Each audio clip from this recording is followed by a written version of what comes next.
Hello, hello. Welcome, everyone, and good afternoon. My name is Steve Recchia with ERS. I want to thank all of our remote attendees for participating today on part 2 of our student loan consolidation webinar, backed by popular demand, as the people would say. A couple of housekeeping items. If you're having any audio-visual difficulties, please contact GoToWebinar Support. The 800 phone number should be able to assist you.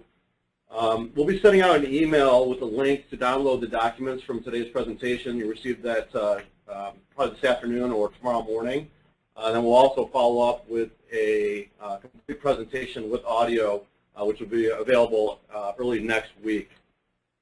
If at any point in time during the presentation today you have any questions, there's a Q&A text box.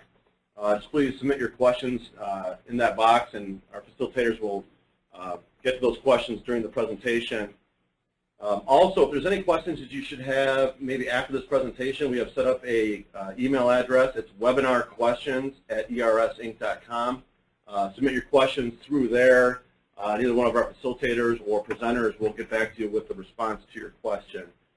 With that being said, I will turn it over to David Glazerman and Denny DeSantis, better known as the Bursar brothers. Gentlemen. Well, thank you, Steve. This is Denny DeSantis, and David Glazerman and I would like to welcome all of you to part 2 of student loan consolidations. Can we move to the second slide, please?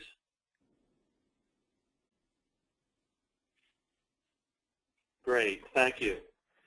Now, as our first webinar on student loan consolidations a few months ago was recorded, and if you did attend or if you did not and would like to play it back, we recorded it, and the recording can be found on that first website.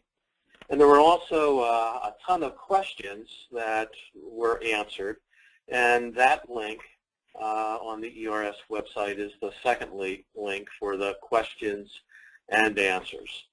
And as Steve did note, we did not send the PowerPoint yet of today's part 2 slides, but you will receive that, I would think, within the next 24 hours or so. Well, David, it seems to me that student loan consolidation is one of the most important issues facing many or most of our borrowers. Now, do you find that true at Temple University? Yes, Denny. Good afternoon, everyone, or good morning, depending on where you're at in the country.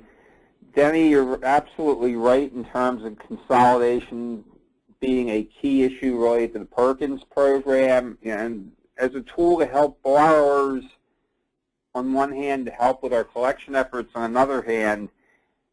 And we noted in the last webinar, a lot of changes have taken place in the process.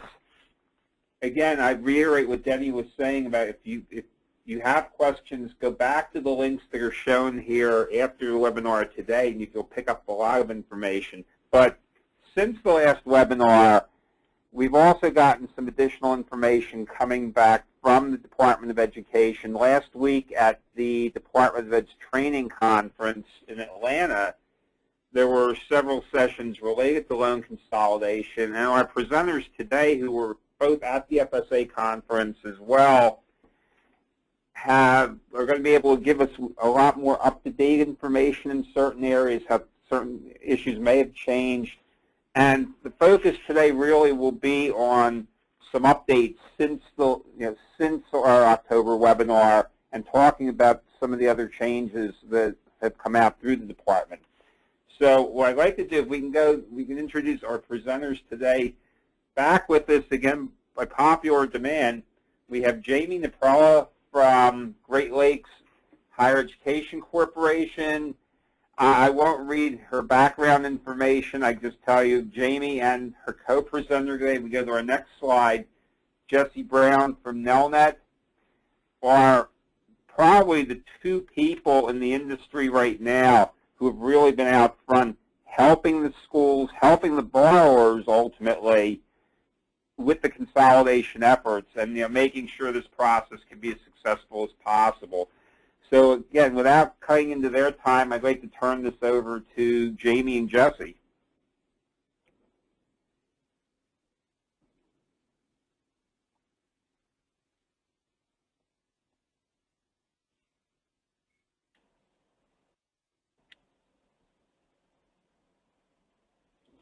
This is Jesse. Can you hear me? We can hear you, Jesse. Okay. I think Jamie was going to go ahead and kick us off. Jamie, are you there to go ahead and start the presentation? Yes, I am. Sorry about that. Okay. Got control now, so I apologize. So we're going to go ahead and get, sorry, I'm having some technical difficulties. I apologize.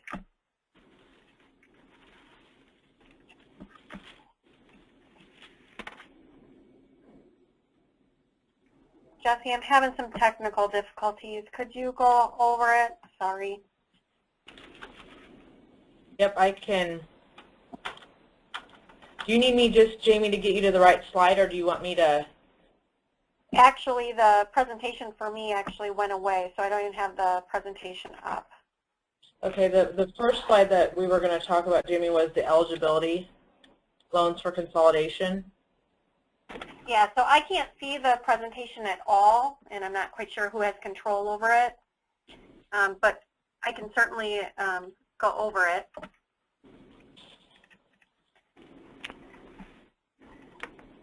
Can you see it, and do you have control, Jesse? Yeah, I'm kind of having some problems. Hold on real quick, too. Sorry about that, guys. Okay, I think I got mine here. So I'm going to go ahead. This is Jesse Brown again. Sorry about the difficulties here. I hope everybody can hear me all right. I'm going to go ahead and kick off the presentation. What we'd like to do is kind of not go through each and every one of the slides within the presentation, especially for those that this is the follow-up for you to attend this session. So we were going to, like David had said, hit on more of the high-level changes that we've maybe seen or additional questions and concerns we've heard from other schools as it relates to the process. So I'm starting here with just a quick overview again of the eligibility for consolidations. This is a slide that we would have hit on originally. The only thing that I wanted to point out that wasn't added originally is the nurse loans that we additionally added, which is under bullet to the bottom under bullet 2 there. That originally wasn't something that we had included in here, and we wanted to make sure that everybody was aware of nurse faculty loans. Those are eligible within the consolidation. So for folks that when you are completing your LVC responses back to the servicer, you will want to make sure that if borrowers have loans that are within the nurse facility loans, that you go ahead and include those, in the LVC process. I've now got access, so thank Okay. you. I can take over. Yep. Okay. Sorry about that.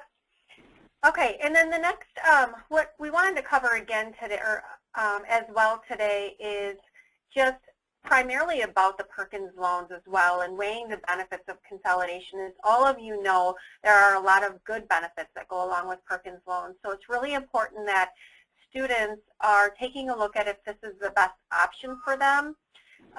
There was some disclosures that the Department of Ed found that they did not feel were as visual to the borrowers when they actually go out to studentloans.gov to complete the consolidation application.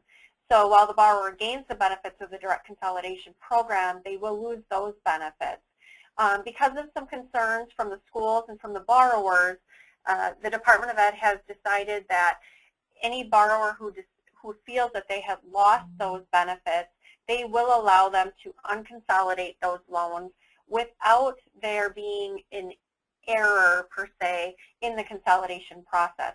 Now, this is just a temporary solution because the department is implementing, actually, I believe tomorrow, some change within the website that will make it more visual to the borrowers, the benefits and the loss of these benefits. So if there are students that want to unconsolidate from the beginning of this program, so January up until December, they can do so. But again, we don't feel that the volume is going to be very large.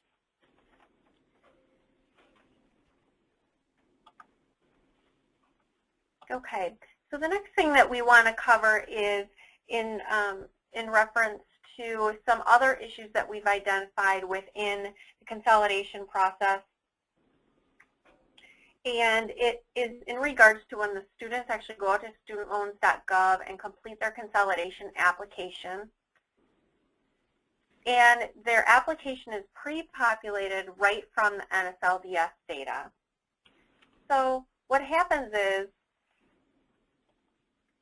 I'm going to get to this slide. We're going to give you an example of what happens. So we have Joy, who is a cousin of Hope, and Hope was a student that we had gone over earlier in this particular presentation. And what happens with Joy is when she goes out to consolidation or studentloans.gov to do her consolidation application, she goes through a little bit different process, and that's because there's an issue within studentloans.gov and the pre-pop from NSLDS that is being corrected by the Department of Education. So currently, the situation is that she is, during her undergrad, she has received $2,000 in Perkins loans.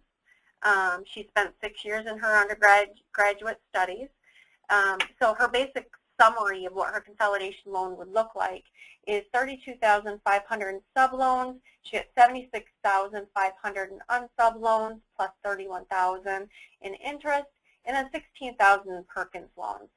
So what we want to show you is that Hope's application is a little bit different because she has a larger loan portfolio. So she basically has over 20 loans, and there's, like I said, an issue in studentloans.gov when the students have more than 20 loans.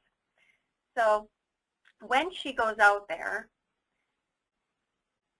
what's going to happen is she's going to receive a message, and the message is going to tell her that there was an error in retrieving all of the loans on her for her loan data in NSLDS, and that she'll want to access NSLDS to add any additional loans that were not included in her consolidation application.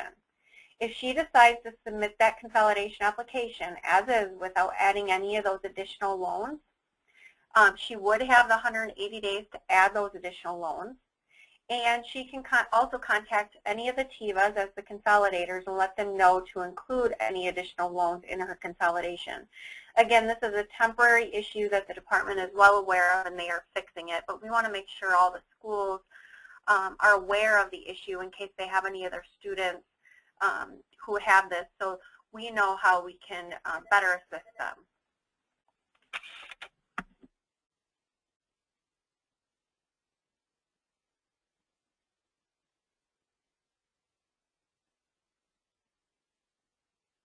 All right, Jamie, are you ready for me to take over? Yep, so okay. I'm ready for you to take over. Thanks, Jessie. Okay, so I'm going to cover a couple additional slides here as it relates to some of the changes that have taken place since we last spoke to the group regarding actual ACH. So when we presented back in October, we had indicated that the Department of Education was going to be reaching out to entities, advising them effective, I think it was September 30th of 2014, that you had to change over your process from ACH to checks. I think actually this says October 1st. But anyways, they have extended that timing a little bit to allow schools to go ahead and make the changes and be able to get everything that they need and questions answered and the ACH form completed. They've extended that time period to be April 1st of 2015. So as you're thinking through the process and kind of wanting to understand what you need to do if you're currently still utilizing checks and needing to get that switched over, Within the slide, you'll see at the bottom there is a phone number and an email address. Those phone numbers are actual direct phone numbers with representatives at FSA that will be able to actually help you through that process and answer any questions that you may have when it comes to the funding piece of the setup forms. There is also an email address at FSA that once you complete the ACH setup form, that you're actually able to go out there and email it directly to FSA. So again, this is specific to schools that were originally set up for check. FSA is requesting that you switch over to ACH, and that deadline has been extended to April 1st, 2015. A couple just little things for advantages when you switch over to ACH is the waiting time period definitely decreases if you do ACH versus check. So for example, if you're waiting for notification for the funds to be received, approximately in today's world it takes 5 to 7+ days for that notification to be sent out. If you are set up with ACH, it's 3 days or less. So definitely there's an advantage there. Also, you don't need to make any deposits at the bank for ACH. Since it's all electronic, you would not need to actually work with the bank in making deposits like you do today for checks. So again, just a reminder, complete the ACH setup form and go ahead and submit that to FSA_LR@ed.gov. And again, when you're looking at the presentation, once it's been distributed, this information is going to be on slides 58 through 61 as it relates to this process. And within that process, you'll see an actual setup form where they'll be able to kind of give you some information of what you need to complete, what goes for the school's name, address, phone number, and such, including with the school banking information or the account numbers. And then you'll ask under Section 3, you're going to ask the bank to complete this section on your behalf. One other reminder as we're covering this, if any schools that are on the phone today, if you still have not been contacted by one of the servicers at some point since we started this process back in January to current to set you up with your preferred delivery method for LVCs and payoff manifests, here is us reaching out to you again, asking you to make sure that you contact us so that we can ensure that you're set up with the delivery method that works best for you. Great Lakes has taken the lead on actually being the point of contact to get entities set up with their preferred method. And then what happens when they receive, we actually have a setup form that will be utilized to be completed, and when they receive that setup form completed by the entities, Great Lakes will go ahead and forward that on to the other servicers. So there's actually nothing needed from the school as it relates to reaching out to all 4 servicers. When you have the form completed, you actually can just reach out to one, which would be Great Lakes, or if you're working with any others, any of the servicers separately, you can give them the form also, and they can distribute it out to the rest of us group. But it's very important that we, again, get you guys set up with your preferred method. We have several different methods you can choose from. You can do the website component, encrypted emails, SFTP, and then we also have the paper process of allowing the paper LVCs and such. We definitely don't recommend that because when it is sent to us, as ATIVAs, it becomes very manual, so it takes a little bit longer to process and get it through the system, but it is an option if that's something you need to set up with first to get started, and then go ahead and work through that. The next slide I'd like to cover is on slides 67 and 68, as you referenced. We've added this in to help schools kind of understand the differences when you receive your manifest IDs. You will actually receive your manifest, which will give the detail of all of the borrower information that the funds are related to for the funding. So the Department of Education will actually send you an email that initiates the kickoff of the funding piece, and then the servicers should be following up with an actual email sent to you, or excuse me, it should be sent to you however your preferred method is of how you request your delivery method for manifest. They will send you a manifest, and within that manifest you'll have the borrower details, so at that point you understand who the money or what the money is actually referring to and the backup for each of that. Within this slide, it actually gives you a little reference on how to read the manifest ID. Within the manifest ID, you're going to see several digits. Within that includes the TIVA's identifier and then the school code. So, for example, the manifest ID, if it starts with a P, it's going to be FIA, and N, Nelnet. One area that we didn't mention when we first kicked off, for those of you that haven't been aware, Sallie Mae has recently changed their name to Navient, so you're going to be probably seeing additional communication coming from them that now is going to be referenced as Navient versus Sallie Mae. Their indicator will be with an S still. I don't think there has been any talk of them changing that. And then G would be for Great Lakes. So you'll see that the servicer or the TIVA's indicator will be the first letter, followed by a deal ID, and then within that you'll have your OPE-ID, which is your school code within that actual manifest ID. So you'll be able to, again, determine who was the servicer that sent you that by that identifier, P, N, S, or G. The last slide I would like to cover is slide 72.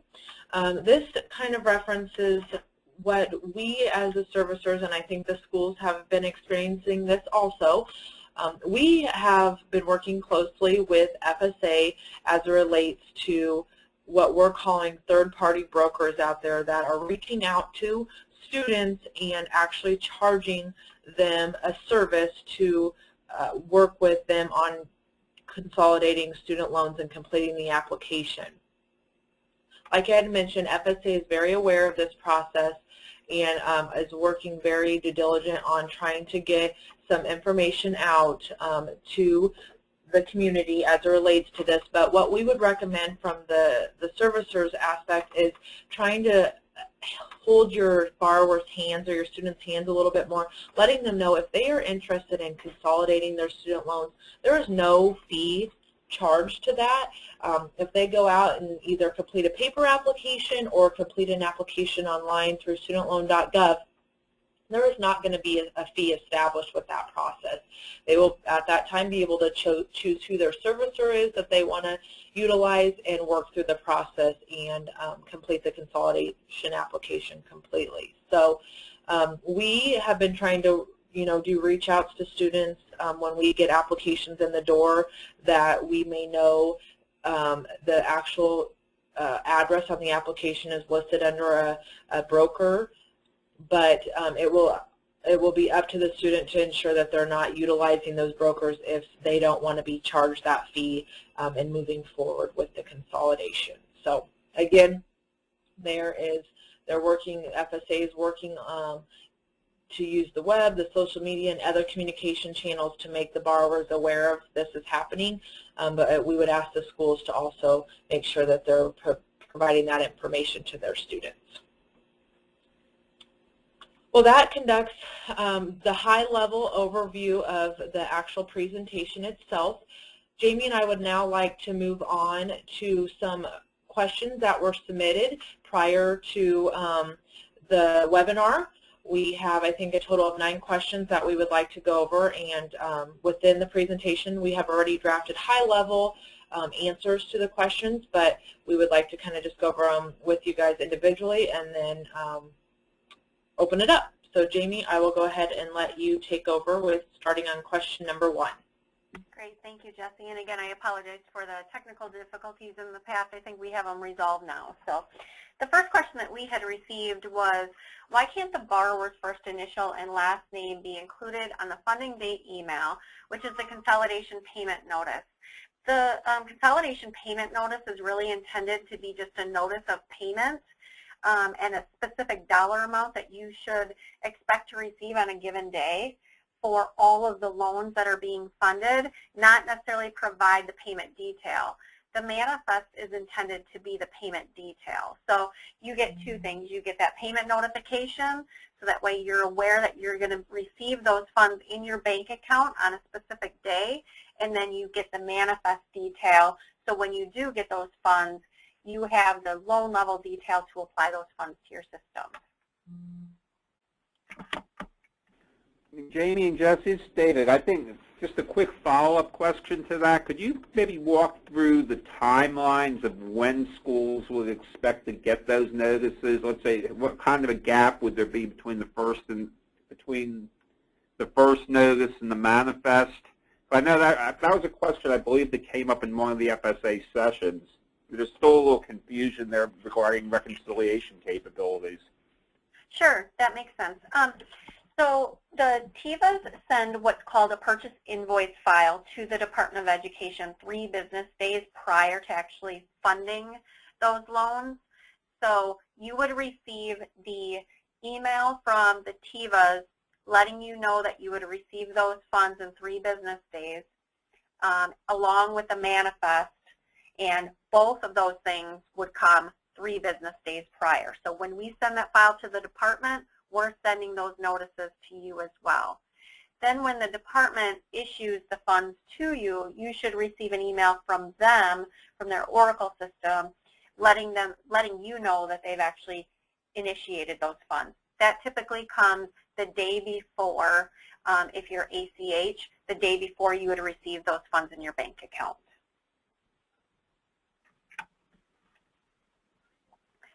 So question number 2, why can't there be more uniform procedures to do over and under payments since all of these payments are going to the DOE, Department of Education?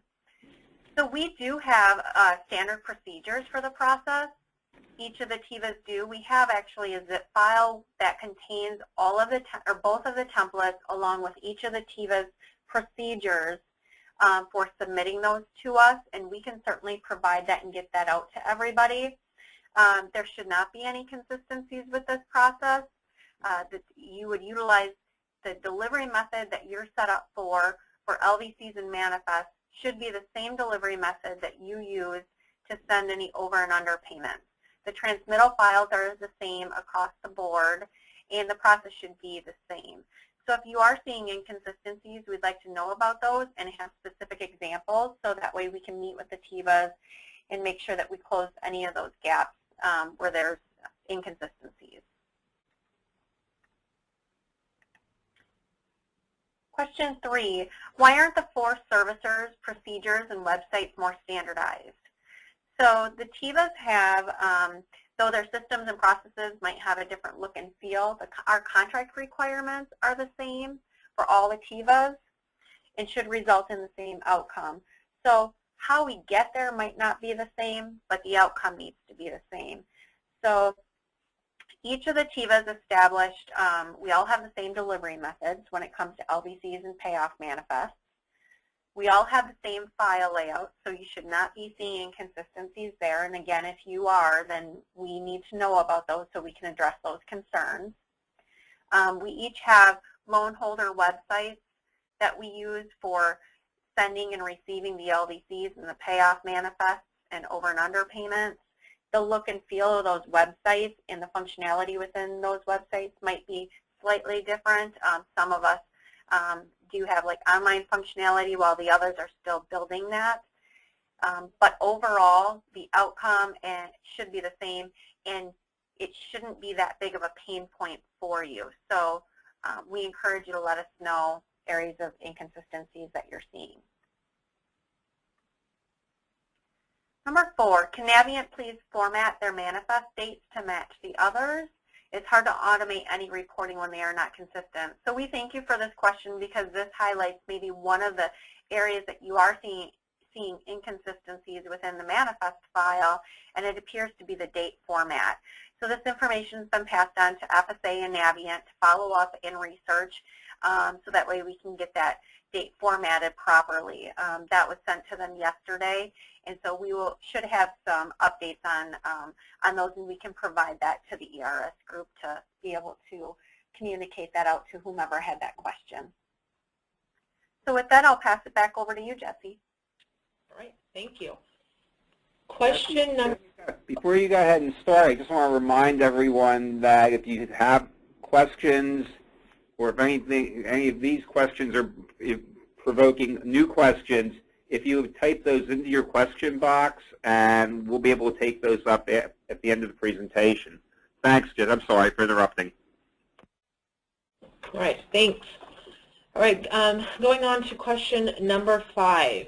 Can private student loans be included in consolidation? If not, why is the information requested about these loans? I'm going to reference back to slide number 10, where we indicated the eligibility for student loans and what was eligible and what was not. Within that slide, we referenced towards the bottom that private loans were not eligible, and the reason, though, the reason why we still require them to be included in the LVC responses is that is included in the borrower's total indebtedness to use to determine the repayment plan or the repayment term. So it's due to the borrower's best interest to include these loans in their application so that they're able to qualify for a better repayment plan based on the total amount of debt that they have across the board for student loans. Question number 6, is there a way for a school to be notified when a borrower initiates the consolidation process and or when the payment has been remitted? Schools, again, should be receiving their notification via LVC when a borrower completes the consolidation application.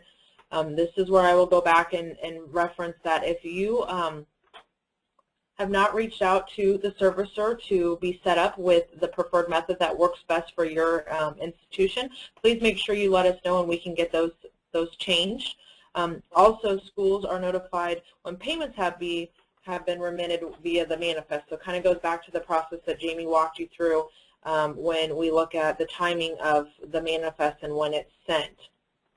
One thing I will add here is we as the servicers do not send any type of communication to the schools when borrowers may not finish the consolidation process or we may not be able to move forward with the consolidation. For example, if we have to deny the consolidation because maybe the borrower has no eligible loans to include, or we have to cancel the consolidation because the borrower may have an incomplete application and we haven't received the information back within 15 days, we have to move forward with the consolidation, and in that case we would have to cancel it. So I know we do get questions where schools will contact us wanting to know what's taking so long and why we have a delay in the process because they haven't received any funding, and a majority of the time is because we have had to actually eliminate moving forward with the consolidation either by canceling or denying it based on the reasons that I had provided. Question number 7. Is there a typical reason why the Perkins loan is not consolidated when the servicer has completed the LVC and sent it to the TVAs? This would only be the case in the event if the borrower chose not to include the Perkins loans in their consolidation. So when the borrower completes the consolidation application, they will list the loans that they want included. The servicers are required to send the borrower a loan summary statement. Within that loan summary statement, it will actually list all the loans that we have for that borrower listed, and we have a field within the loan summary statement that indicates if the borrowers, or excuse me, if those loans are going to be included or not included. So the servicers will have like a Y or an N for Y for included, N for not included, or they'll separate out each loan based on the inclusion of those individuals.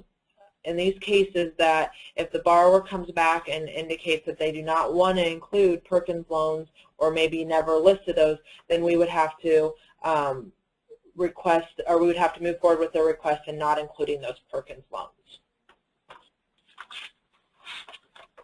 Question number 8. This question we actually are going to need a little bit more clarification. So if we can have anybody that had maybe submitted this request or has some additional background on this, could let the group know what was the question at hand was.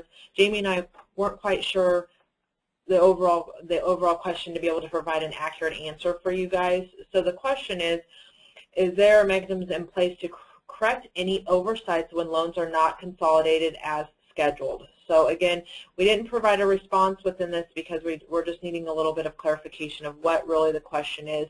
So if that can be passed along, we definitely can provide an update and get that to the group. And the last question that was submitted is question number 9. Can we get a voter account of the number of schools currently using the encrypted email file transfer versus the TVIS web portals? We are currently using the encrypted email file transfer process. We don't currently have that outlined today and what that looks like. We will be providing that to the group. So when ERS comes back and actually publishes the information along with the additional questions and answers that we cover, they'll be able to provide that statistics for you for what that ratio is. What I would reference here again is focusing on the web portal. That is more of a one-stop shop. You're able to complete the LVC, receive your manifest, all the way to submission of your over and under payments. So we definitely are encouraging schools to sign up for that web portal page. I know one area that we've been asked as it relates to the web portal page is the consistency or being able to use one portal page for all servicers. If you do set up for the web portal page, we as the servicers, each individual one has a separate one. And so within that, they will look and feel a little bit differently, but the consistency should somewhat be similar with the capability of downloading and uploading and being able to look at statuses of the consolidation. But you are going to see a little bit of a difference as it relates to the process in utilizing the web portal page. With that, I'm going to turn it back over to, I think, maybe David, to open it up for additional questions that may have been submitted through the Ask Question box. Okay. Thank you, Jesse and Jamie. We do have some questions here, and again, for participants, if you have any additional questions, if you type those right into the question box, Denny and I are going to go through there, and we'll pose these questions on your behalf to Jamie and Jesse. First question I have, and I think we may have covered it in an earlier slide, but if the consolidation payoff is not received 60 days from the posting of the LVC, can the school be notified by email about the status of the loan if it was not approved, or if there's still paperwork pending on that file? And this is Jesse. What I would suggest there is if you could contact, so we're not actually doing any outreach to let entities know if, again, the cancel or denial had happened. But if you have situations where you have some accounts that you want to do some follow-up because they are, sitting out aged and 60 days and plus, to reach out to that servicer and provide them, if it's an Excel document, however you want to provide them with the accounts that you need research, we will be able to actually provide you a response of the status at that time. But we're not doing any proactive outreach to let entities know when the consolidation may have stopped and will not be continued being processed. So if you have questions, definitely let us know. Within the presentation, there is our contact information where we have actual 1-800 numbers or email addresses that you can send those type of questions to. And I would just add one more thing to that, Jesse, is it's important for schools to realize that though you're adding those loans to the LVC and sending those back to the originators, that does not mean that the borrower is going to include that loan in their consolidation for a couple different reasons. They may just opt to not include their loan in their consolidation, or they may be ineligible. Or during their 10-day rescind period prior to actually funding the loan, that borrower may cancel their application, or they may call us with changes. And so to be able to communicate that, because the application status is always changing, I think it would just result in even more confusion.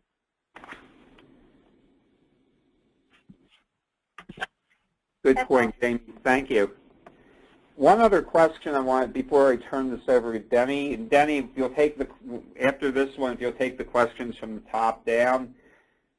This question came up at the FSA conference, and I think the concern for many schools is that we're coming up on holiday breaks, and schools are going to be closed for up to 2 weeks.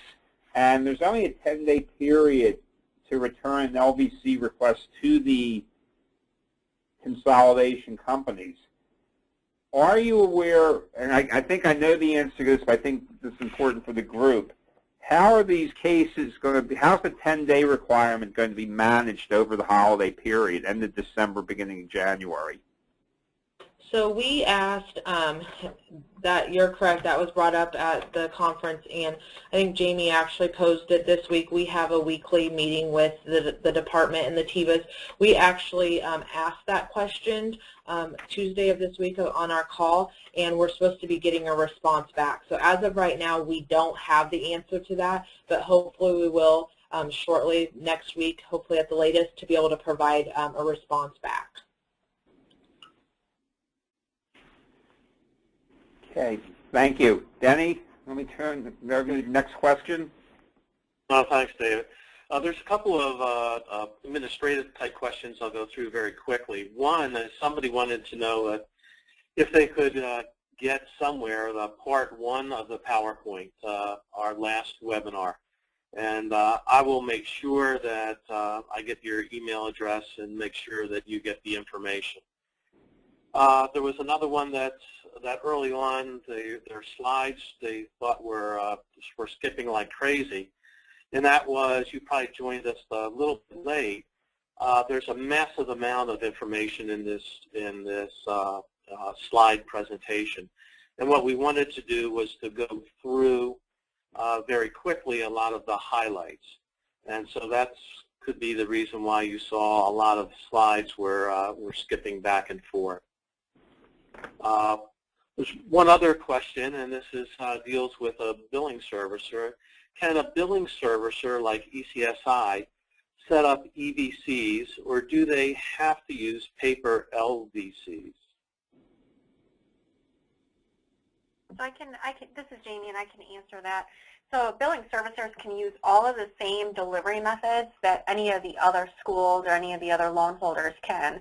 So we have billing servicers that use SFTP, we have some that use paper, and we have some that use encrypted email, and we have some that use the portal. So they're kind of all over the place, and it's whatever their preference is. Again, we're trying to steer everybody to our loan holder website or portal because it's more of a one-stop shop, as Jesse had indicated, but any delivery preference is sufficient. Great. The next question we may have covered, but I'll ask it anyway. So we have several LVCs that have not been funded. Who should we contact to see if the borrower completed the application or why we have not received payment? And this is Jesse. We would ask you to contact the actual servicer that the borrower has selected on their application, so that you can receive the update on where the process is, and again, if it's moving forward or it's been canceled or denied. So the contact information for each servicer is within the PowerPoint, so I would encourage you to use those, the phone number or the email address to do that follow-up. Okay, David? Thank you. This is actually, Erica has 2 or 3 questions here. One is, how do the 4 servicers deal with consolidation requests from borrowers that may be with a collection agency or an attorney? The issue is that the school has been that the LVC request is received from a borrower with a collection agency, and in processing there have been a number of requests for underpayments and fees were not taken into consideration. So let's take that question first, and then we'll deal with Erica's other 2 questions. Okay, so this is Jamie. So even though borrowers are working with a private collection agency, most of the private collection agencies are steering, we have very good relationships established with the collection agencies, I feel. And the collection agencies are still trying to guide the students to go to studentloans.gov so that way those applications are submitted to us either electronically, or some of the collection agencies kind of handhold those students to do the application through paper. Now when we send those LVCs out, again, those LVCs are going to be sent either directly to the school or directly to the school servicer, depending on if they're contracted with a school servicer.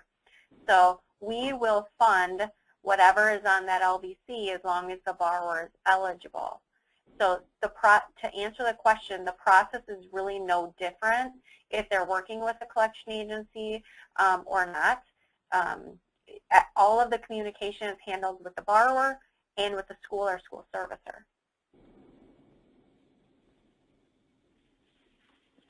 The next question related to this, if there's a situation, this is for a situation, if you have a borrower in the middle of a court case and that borrower submits an application from consolidation, what should happen?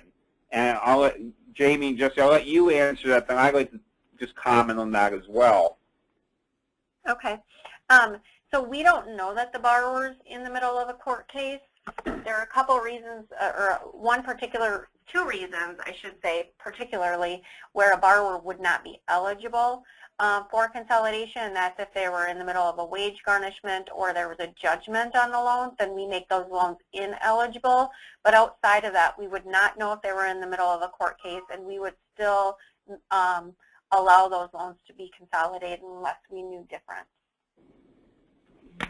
And then my advice, Erica, is that I think the school really needs to be in touch with their attorney, because if consolidation is still viable as an option and that court case is proceeding, as you just heard, once a judgment is entered, that borrower is not going to be eligible. So you create a potential situation where that borrower is not going to be able to consolidate, and then you're basically trying to collect the debt as a judgment account rather than through the consolidation process. I think close coordination really is necessary with your attorney to make them aware.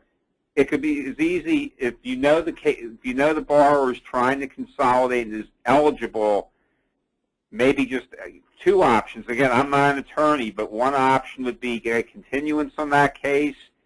Second option, which I would not recommend, but would be, withdraw the case without prejudice so you could file again if necessary. But I think in either scenario, you've got to make sure your attorney is aware you're going to get caught in the middle of a process that potentially would make that borrower ineligible to consolidate their loan.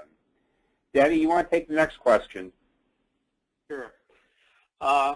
Jacob asked that he has several borrowers who attempt to consolidate their nursing student loan and are told by their TIVA that the loan is not eligible because it's not on NSLDS. Since nursing loans are in fact eligible for consolidation, how is the issue being addressed with the TIVAs? So this is Jamie again, and I can answer that. So I want to clarify a couple things, because we noticed even at the FSA conference that there was some misunderstanding about this. So I think there's two scenarios.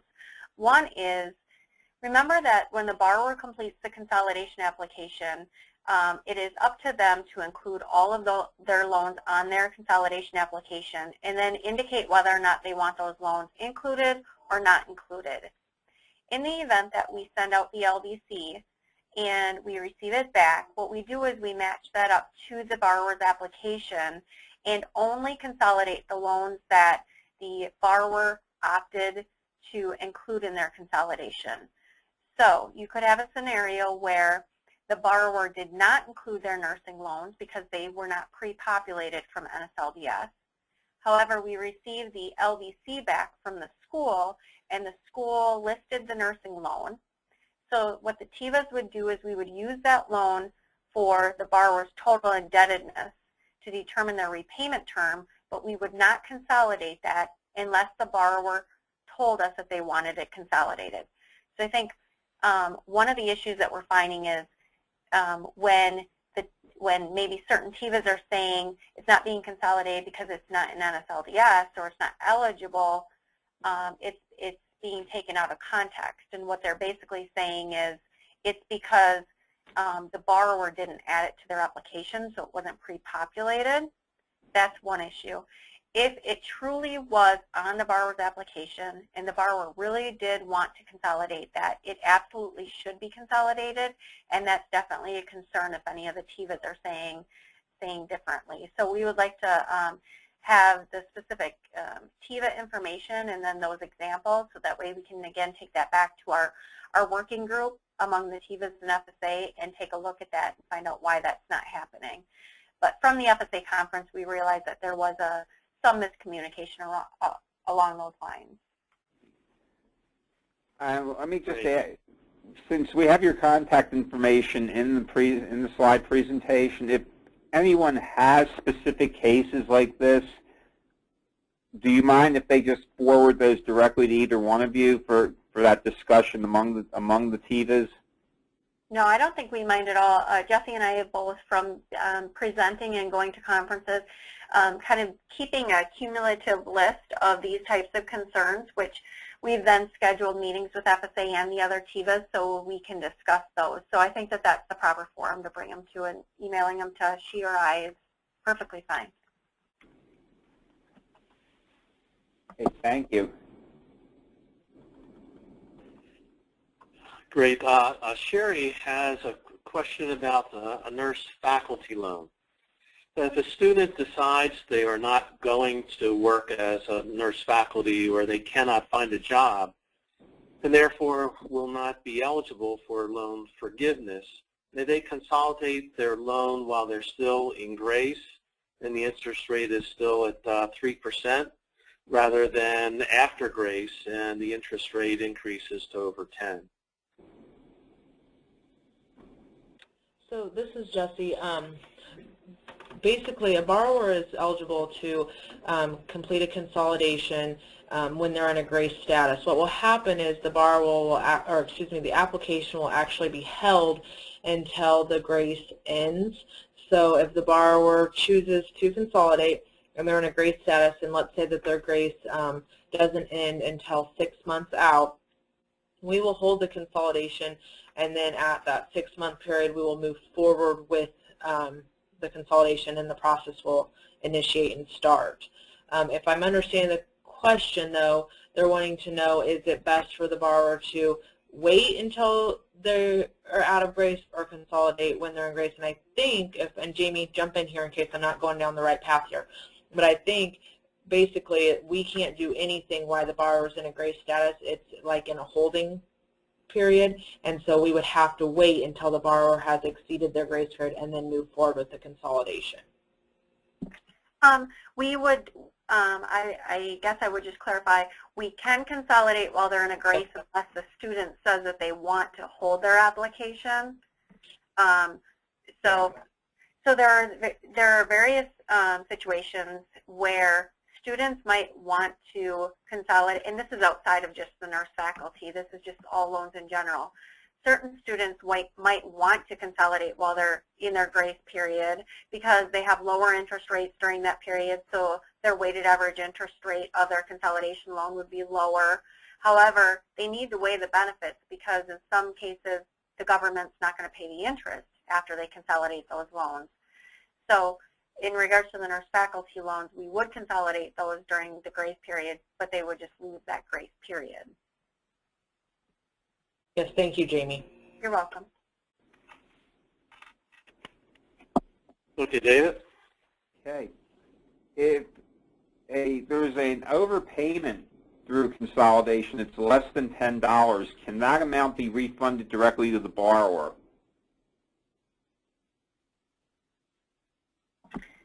So the overpayments, if it's less than $10, it is acceptable for the school or the school servicer or whomever to keep those funds. They don't need to return them. That would be up to them whether or not they're returning those. I mean, that's not for us to dictate. what our requirement is and FSA's requirement is that you don't need to return that and you're able to keep that. Just like for the underpayments, if it's within $25, you don't need to submit an underpayment. If you choose to just write off that balance, that's acceptable. And I think their thought process there is that when you're netting out your over and under payments, hopefully the benefit would be that you're receiving more overpayments than underpayments, so you're receiving more than you're writing off. But as far as returning it to the borrower, that's not for us to dictate what your process is. Thank you. Now, since Navient was brought up before, we have a question from Pat asking whether Navient is going to make their LVC spreadsheet more understandable. I think I'm going to try and suggest here that, Pat, maybe you want to contact Jamie and Jesse directly and talk specifically about what you find is difficult to understand. Or if you can just put that into another question, we'll try and pick that up before the end. Jacob also asked us, is there a date that schools will be required to return overpayments via ACH? And what we're advising, or what we're being advised from the Department of Education, is that date is also in line with the checks going from checks to ACH of that April 2015 deadline. So that process is, again, being aligned so that the funding piece and the returning of the over and unders are also changed from check to ACH by the April deadline. Okay, Denny, you want to grab the next question? Sure. Pat asked that they keep getting told by borrowers that the TIVA told them that we, the school, did not complete the LVC when we did complete it and return it. So is this a really bad timing issue that Pat is experiencing? Yeah, I guess I would have to just suggest that you reach out to that particular TIVA to find out why they didn't get your LVC and see if there's an issue within the delivery process, or you know, what the cause is. I don't know that Jesse and I can indicate what the issue is, but I would definitely suggest that they reach out to them. There have been some cases in the past that that's happened, and we found out that maybe the file wasn't delivered properly because it wasn't named properly by the school or the school servicer, and it's just working out the specifics on that. So just reach out directly to them and they should be able to address the concern. Thanks. Amber posted a question that if a borrower forgets to add a nursing loan but it's included in the LVC, will the borrower be shown the nursing loan is an option to include it with consolidation? Amber says it seems to be missed a lot and the borrower doesn't realize it. Yeah, so that loan should absolutely be on the loan summary statement that the borrowers get 10 days before funding, and it should be marked as not included in the consolidation. And then they would have the ability to call within that 10-day period and indicate whether or not they want to include that loan. Now, we'll take that back with FSA and discuss it with the other TIVAs to just make sure that that's absolutely happening with everybody, but that is what the correct process is. But we will take that back. Thank you for that information. And Jamie, I would add to that the borrower also has the ability to complete an add-on application within 180 days. So if at some point they miss that 10-day window and they still want to go ahead and add in that loan further on down, they have within 180 days to send an application to the servicer to get that loan included. Great. Thank you, David. Hey, Julie asks, is there a point of contact when a new employee starts at a school and needs access to all 4 TIVAs? Yeah, so you should be reaching out to the Great Lakes Special Implementation Team that's within this presentation. And there's a number and there's an email address here at Great Lakes, and we have a dedicated staff that can get you set up, and then we'll communicate all that information to the other TIVAs, so you don't need to reach out to all 4 of us. And just to follow up to that, and we saw a couple of questions earlier where people are saying they're not getting emails about receiving manifests or other information. If there's is there a way to confirm who has access to what information for the TIVAs? And is there any advice you might offer to schools where maybe there are multiple people working on loan consolidations and not necessarily getting the information they need? Yeah, so Great Lakes can certainly work with you if you contact us and find out if you're having an issue with one of the other TIVAs. We can reach out to them and find out if they have you set up properly or why you're not receiving that information. Otherwise, you could certainly reach out to that TIVA directly and find out who they have set up and why they don't necessarily, or why you're not receiving the information that you should be. But sometimes if you reach out to Great Lakes, then we can forward that TIVA the initial setup and find out why you're not set up properly. So either of those options, contacting the Great Lakes Special Implementation Team or reaching out to that specific TIVA directly will help. Thank you. And one more question, and Jamie, this may be more pointed toward you than Jesse, since Nelnet and Navient currently have automated lines that allow schools to call and follow up on consolidation status. The questioner is saying that with Great Lakes and FIA, they may be sitting on hold for 15 to 45 minutes. The question is, will you be implementing an automated line like the other servicers? Yeah, so our hold times are actually, we haven't had any hold times that are over maybe 2 minutes, so that's kind of interesting. I'm wondering if they're calling the right number. So I would encourage you to email me directly to let me know why that is. But we actually have a borrower status tool, which is a tool out on our website that allows you to log in and look at those specific borrowers' applications and shows you the status of those applications and then the status of the underlying LVCs for those students that lets you, so it tells you whether or not we've sent the LVC and we're still waiting for the LVC, or if we've received the LVC and it's still in process, or if it's been scheduled for funding. It lists you, or it shows you exactly what the borrower sees when they log on. So we have that tool. I'd encourage you to reach out to our client services team here at Great Lakes if you don't have access, but most schools should. And it's a great tool to also use with our loan holder website for the delivery of the LVCs, manifests, and over and under payments.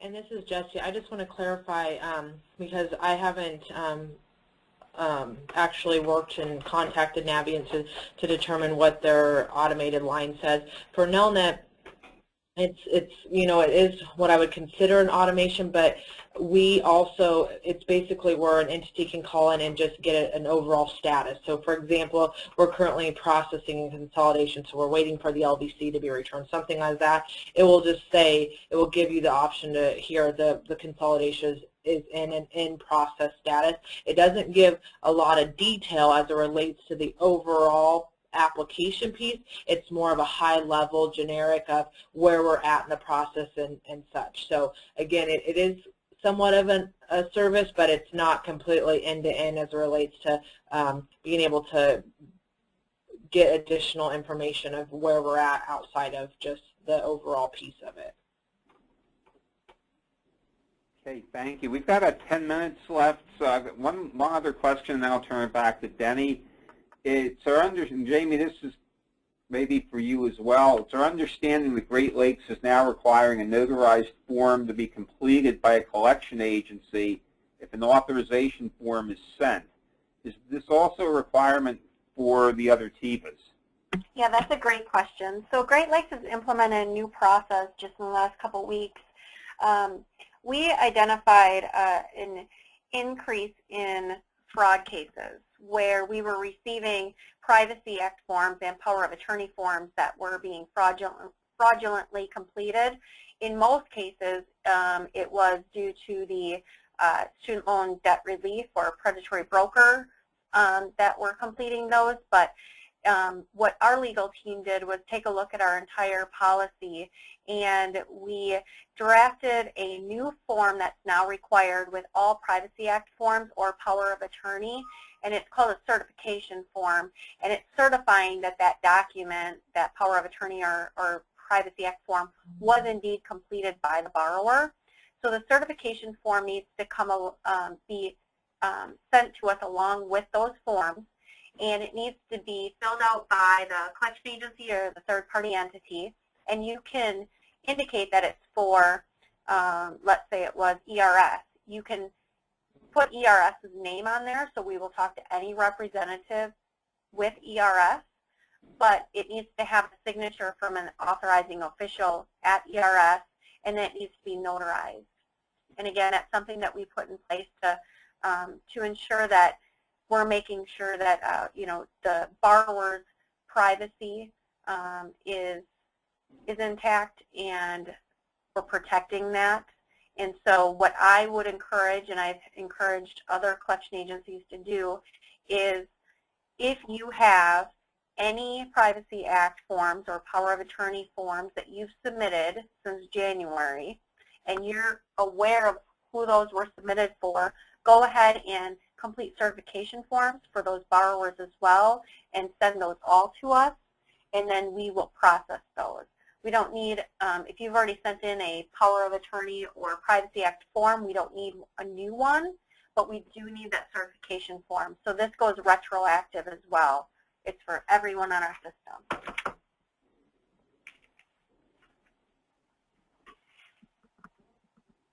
So we definitely understand that it's an extra step, but we hope that everyone understands that it's in the borrower's best interest. And I think we all have seen common goal to protect their privacy, and we know that there are some scams out there.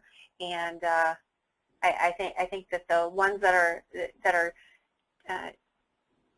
you know, doing the right thing are in line with this new process.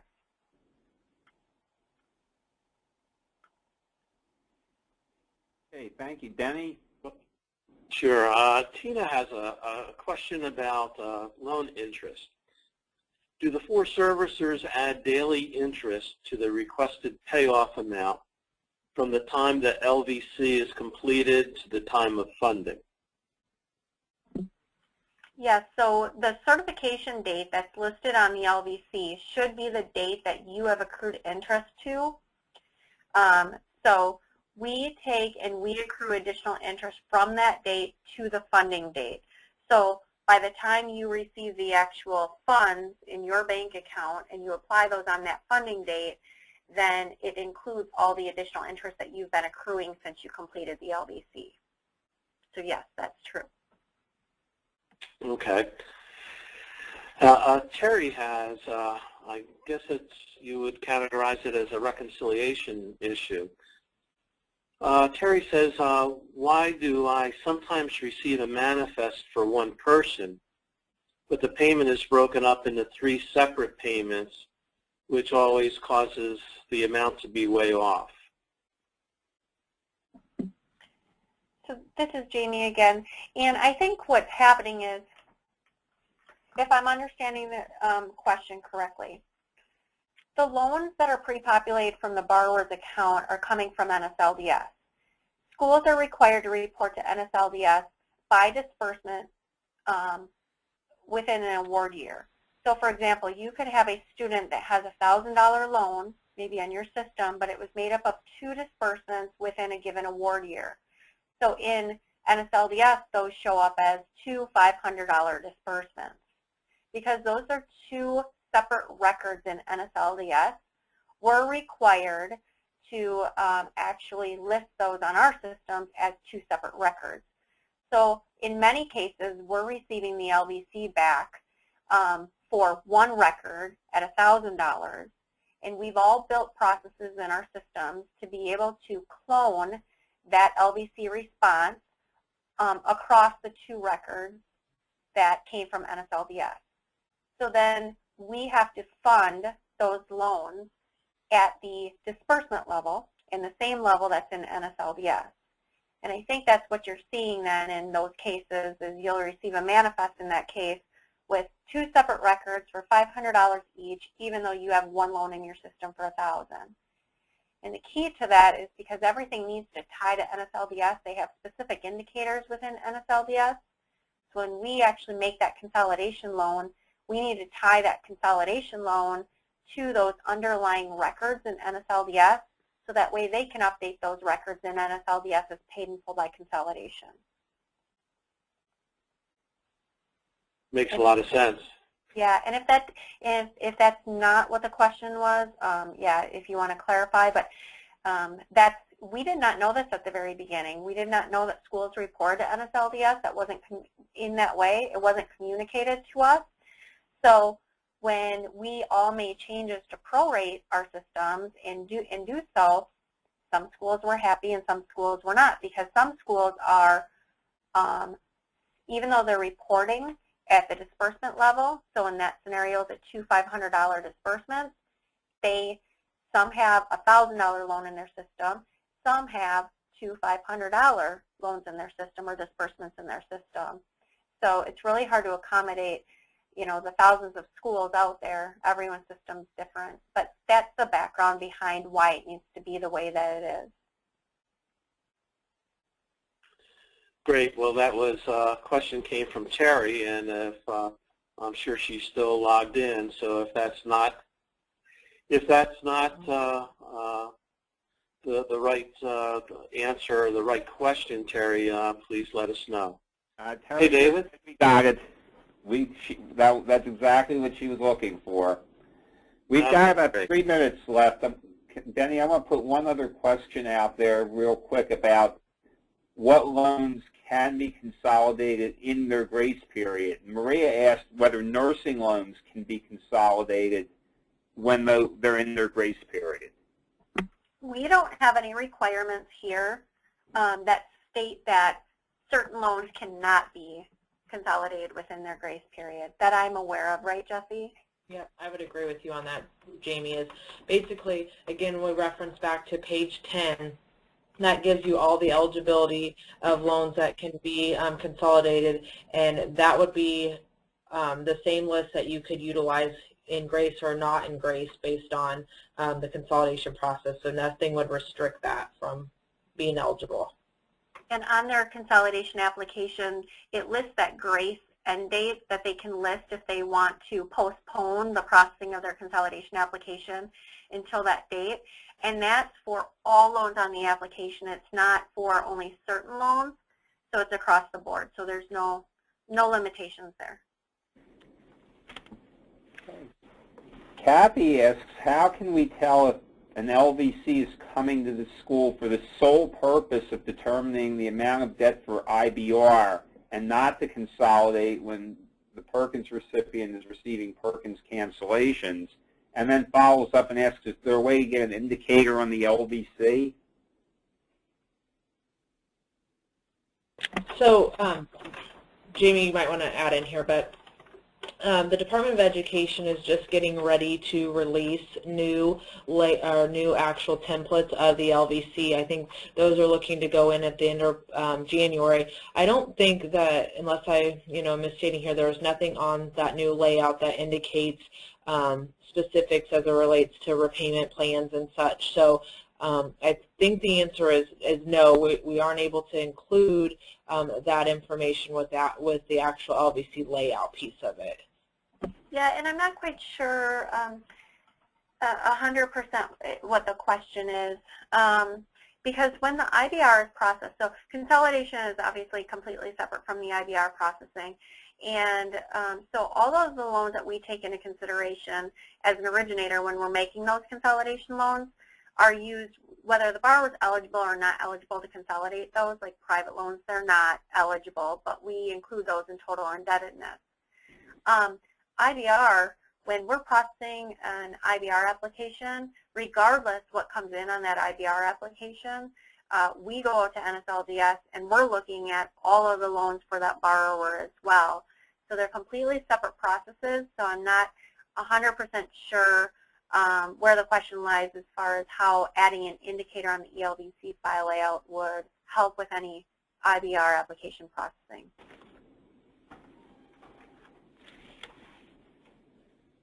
So maybe if we could get some additional clarification, maybe that would assist us. But it is not on the new LVC file layout. Jesse's correct. Okay. And the last question we have time for is, who do we contact to get set up with ACH refunds to the Department of Education? So are those for the refund overpayments that you're actually sending back to we as the TIVAs, which essentially go to the Department of Education. But you need to actually contact each of the TIVAs to get set up for that process. Well, let me take a step back. So you are actually the ones who are sending the funds to us. So we don't actually require anything from you, but we have found that most schools are requiring a specific form, a W-9 form, or electronic payment authorization form for vendors to be completed, and then you're looking for our bank account information so you can send that to us via ACH. So you need to reach out to each of the contacts that are on this presentation, and each of us can assist you with providing you our bank account information and completing those authorization forms if you need one completed.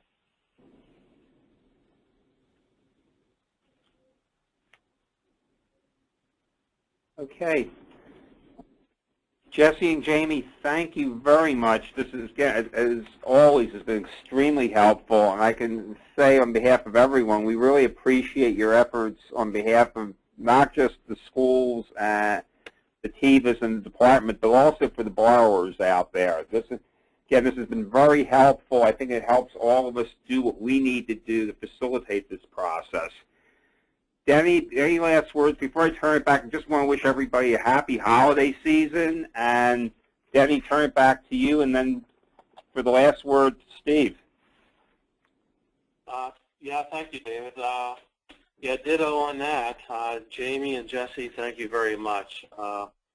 This information's been just so valuable to everyone that's participating. It's been fantastic, the part one and part two. So thank you very, very much. Steve, any final last words? Yeah, before I wrap it up, I just want to mention that, we did have a poll that many people participated in, and it's about 2/3 of the schools that voted are using the TIVA web portal process versus the email file transfer process. So I appreciate everyone participating on that poll. And then just to second what you're saying, Denny and David, that, hey, Jamie, Jesse, great job. Really appreciate all the time and effort you put into the presentation, in the last two presentations. And again, thank you, Denny and David, for the work you've done in this webinar and the webinars throughout this past year and the years in the past as well. So thank you. We're going to have an email sent out to the group. It'll take you to our archive. We'll have the video and the audio presentation available for you probably around Monday or Tuesday of next week. So feel free to go ahead and download it. You can download it at any point in time that this presentation or any past presentations. So they're out there for you. And then there's a post-webinar survey. So again, just like in the past, if you can help us out with that and respond and let us know how you felt the webinar went, I'd appreciate it. And we're looking for topics and for presenters for next year. So we appreciate your participation with that. And with that being said, again, happy holidays to everyone, and thank you for participating in this webinar and for those of you that have participated in past webinars. So thank you. And that's all from ERS. So signing off.